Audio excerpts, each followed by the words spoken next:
Hello everybody, as you're aware, patch 1.10 came out just the other day, and so this video is from patch 1.09. Fortunately, a lot of this is still relevant. The only thing that's different is the Dragonscale blade actually has been buffed because its R1s and two-handed R1s have more poise damage, so that's great. However, there are other things like hyper armor and just a bunch of other changes that might mess with this a little bit, but I just wanted to make a quick note that yes, it has changed, and this is from patch 1.09. Largely, however, this video is really about pots, and the next video I'm making is also mostly, technically, kind of about pots. So it doesn't really matter, those still apply. Anyway, I hope you enjoy, and look forward to the next one, which is going to be a little bit of a blend of patch 1.09 and 1.10.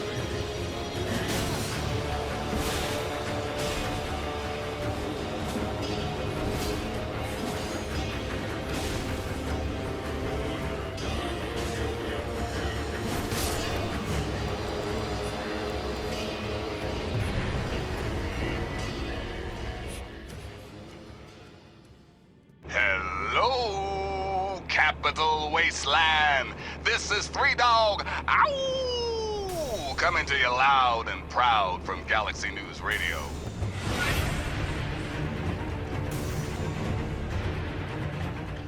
Hello everybody, Brendan here. Sorry about that kind of obnoxious intro. I've currently added a Tale of Two Wastelands to the mix of games I'm playing at the moment, which is putting the hours I'm going to need to finish all these games firmly into 2024. If you haven't tried A Tale of Two Wastelands, it's a mod for Fallout 3 in New Vegas, which lets you explore both in one game. Highly recommend. I just got to New Vegas myself after beating the Capital Wasteland campaign and Point Lookout DLC. Others are pretty skippable in my opinion. But now that that's out of the way, let's talk about this video. I am a Dragonscale blade enjoyer. I am guilty as charged. This is a level 30 build. I did not get this katana legitimately. Please go ahead and get all of your boos out of the way. I had an idea for a theme build, and I'm intrigued by the playstyle you can unlock with this here at this level. Is this katana strong at low level? Sure. Is it the meanest thing I could be using at this level? No.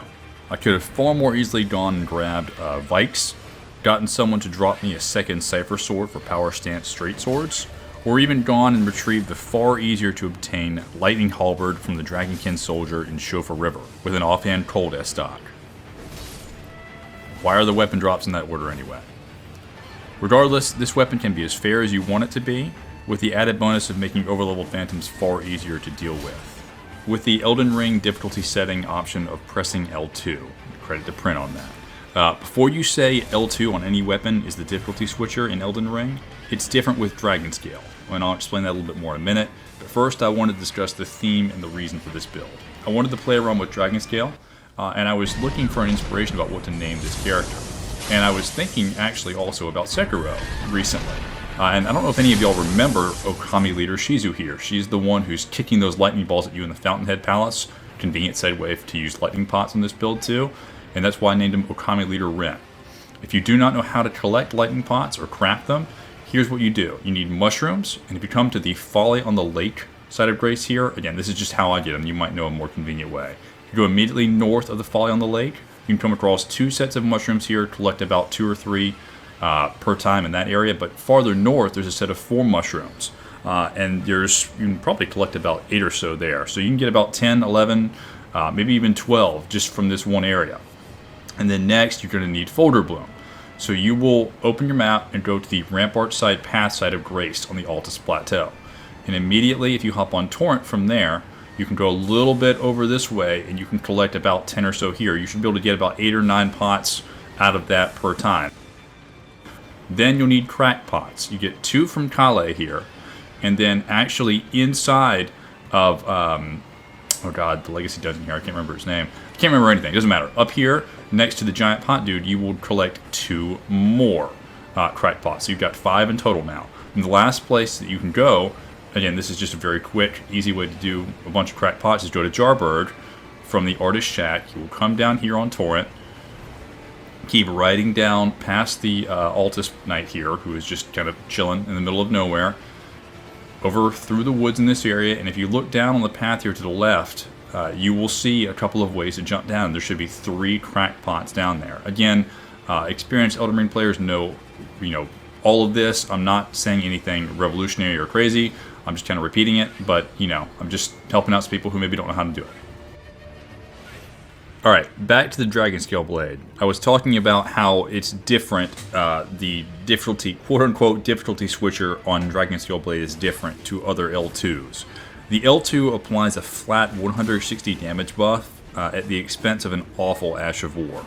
That buff gives you lightning and cold infusion though, so you're basically getting a much stronger weapon at the expense of more mix-up options.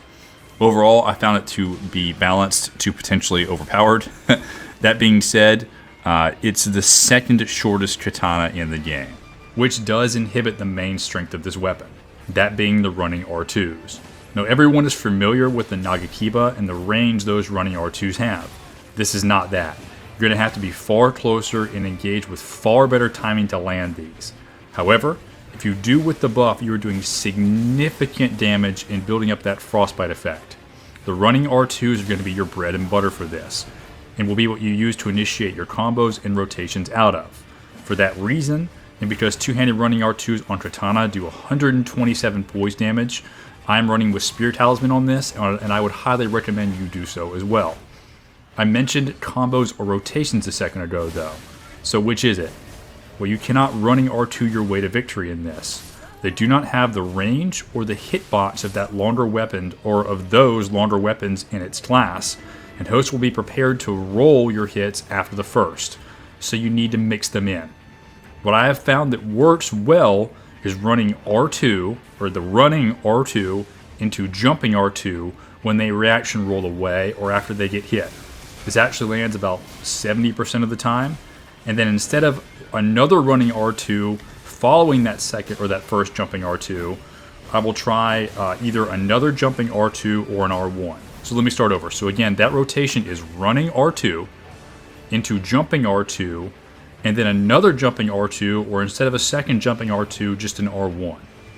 Now when you're attacking the Phantom, because Invader Code dictates you go after the Phantom first, the host will of course be flanking you 180 degrees and hitting you in the back.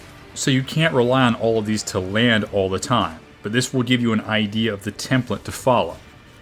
Now I don't always buff this katana depending on the invasions I'm participating in, as I found I can use it if necessary for certain situations that demand it, but then also against more normal parties, I'm just using a mid to bad katana at low level with the use of a pretty strong tool in the lightning pots.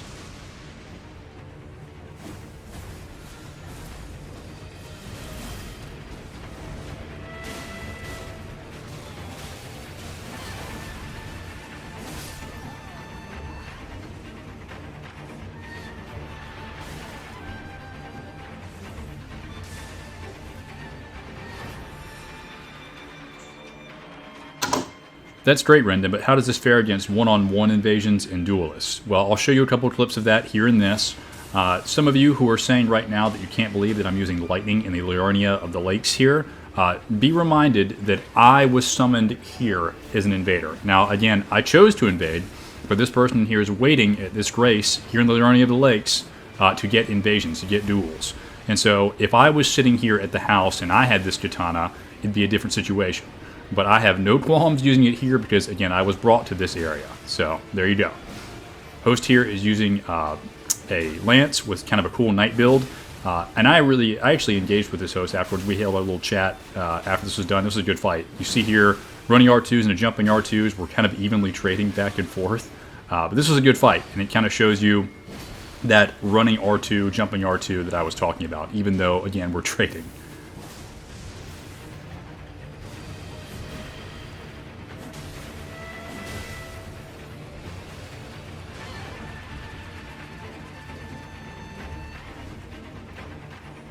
And here at the very end, we will trade dagger for dagger, and it's a draw. Actually, that was fun. I really did enjoy that.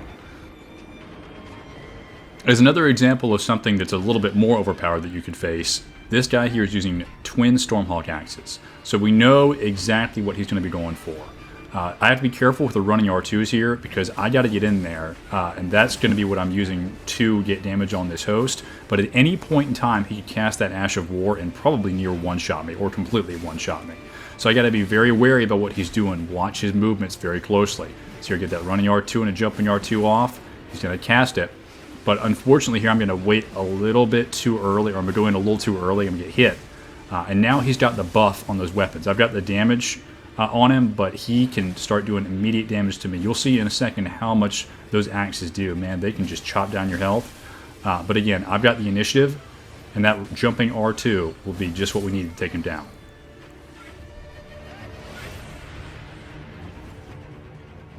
Now again, as I said before, based on the invasions you come into, you can decide if you want to use this buff or not. And otherwise, if you don't, you're just using, again, that mid to bad katana with lightning pots. And that's really all you need sometimes for honest invasions. And just to have a good fight against people. You see there, I did the running R2, jumping R2, roll, and then fan dagger to finish that phantom. This host initially was just running away. I thought they would run away the entire time. But I do a little bit of damage to him, and then in a second I give him a little sword waggle to say, hey, you can heal. And then we actually have a decent fight. And I respected this host for doing that. I'm just looking to fight, and as long as you're willing to fight me, I'm not going to be an asshole to you. I just, it's just this is what I want. Just want a good fight. See here in a second, the kind of an example, an easy example of the combo that I'm talking about. It's actually pretty smooth. Running R2, it misses, he rolls, but I get the jumping R2 on the roll catch. Little R1 before he recovers. Roll backwards. Fan daggers, hit him in the head as he's attacking for that stun, and then another jumping R2. And you have to wonder at this point how much health this host has. And I'm thinking I can finish him with a fan dagger, but this host, what a hero. He keeps calling me out with these jumping R2s over and over and over again, punishing me for trying to get a flashy finish. In the end, I'll get the backstab for that 1 health, and I'll give this host a bow because this was a good fight. I really appreciate it again. But that's it for the video. Kind of a shorter one today. Just wanted to talk a little bit about the Dragonscale blade and how much fun it is. So hope you enjoyed, and yeah, I'll see you in the next one. Peace. Thanks for listening, children. This is 3Dog, ow! And you're listening to Galaxy News Radio. We're Radio Free Wasteland, and we're here for you.